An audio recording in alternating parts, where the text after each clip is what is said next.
Okay, Dorothy, are you committed to having annual cost of living adjustments keep up with inflation? For Social Security? Mm-hmm. Yes, absolutely. Keep coming. We have a problem here in this area as our housing costs go up. We have a lot of senior citizens that are struggling to make their rent because they haven't gotten a cost of living adjustment to their incomes. And so, yeah, we definitely need to ensure that happens, not just for Social Security, but also veterans' pensions and compensation needs to be adjusted for cost of living. One of the reasons why we have so many vets struggling is that their income too hasn't increased. I think we got a 3% increase this year. We didn't get one. I was just few going to years. ask you, Yeah. but yeah, this one. So it's not been keeping up. So we definitely need to make sure that people can afford basic necessities, because a necessitous man is not a free man. They give free food away. Can you at the be food quoted bank. on that? Wow, that was awesome. Same question. Oh, it's going to be, well, there's going to be inflation.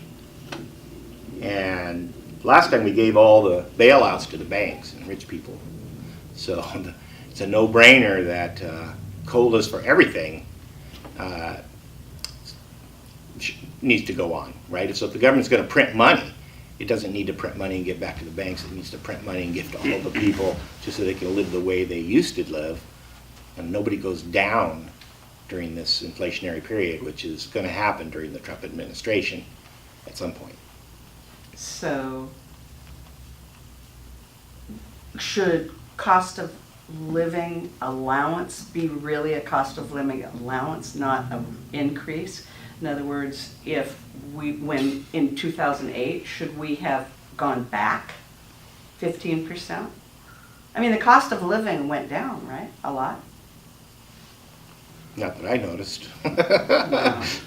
I'm not sure what you're saying. Well, but, I'm saying- but when you have inflation, right now, what do we say? We say we have you got 3% because that's supposedly what inflation is. Of course, inflation isn't 3%. The numbers are all jiggered around. All you got to do is go in the grocery store and a 24 pack of Coke has gone up $2 from $5 to $7 in just 2 years. Now, that is nowhere near that 40%. I mean, ridiculous. So it's not no 3%, even though that's what it shows up as, just because of the way they do the books. They don't. And there is no real decrease in anything. So Everything yeah, goes up. so everything's up quite a bit. And then you have this interesting situation. I don't know how you solve it, where it's expensive here, it's expensive in San Jose. You go someplace in the Midwest, and nothing goes up. So you can't just say, which they do. They say there's a COLA, it's 3% all across the United States. That's all ridiculous. But I'm not even talking about those numbers. I'm talking about the kind of inflation that we're going to see, which is going to be monthly 10%, something like that, even greater. Wow. So that's why you need to send me to Congress, because I'm going to go there, and I'm going to make sure that when we do the bailouts, those bailouts are going to go to the normal people and not to people who already are wealthy. And the people who should suffer during this time should be them. You got a couple $1 billion, you're going to end up with 500 million. Boo-hoo. What individual are you going to be able to persuade to join in with you on that piece of legislation? Well, in Congress, as we kind of discussed here already, you end up getting puppets of those billionaires. So it's going to be, there's people like Trey Gowdy. I can see him, right? I can see a couple people, they look legitimate. I know there's got to be folks who get elected that aren't totally owned marionettes. Trey Gowdy on one issue Right, and then one issue, yeah. wasn't a puppet. Yeah, Just saying. yeah, I'm just saying. But I do know that our current Congresswoman hasn't done any of that. Go Well, for it. so Yeah. I believe Okay. that we do have to have a cost of living increase. I think it should be tagged to the CPIE, which is for elderly. I think that looking at it as a nationwide, blanket cost of living increase, though, is insufficient in some ways. And I don't know that we can necessarily come to any kind of agreement about how that ought to be done. There are certain kinds of things that are state rights issues. And the biggest one, as Dorothy alluded to here when she talked about rents, is that the state of Washington has a law that prohibits rent control state of Washington has to fix that.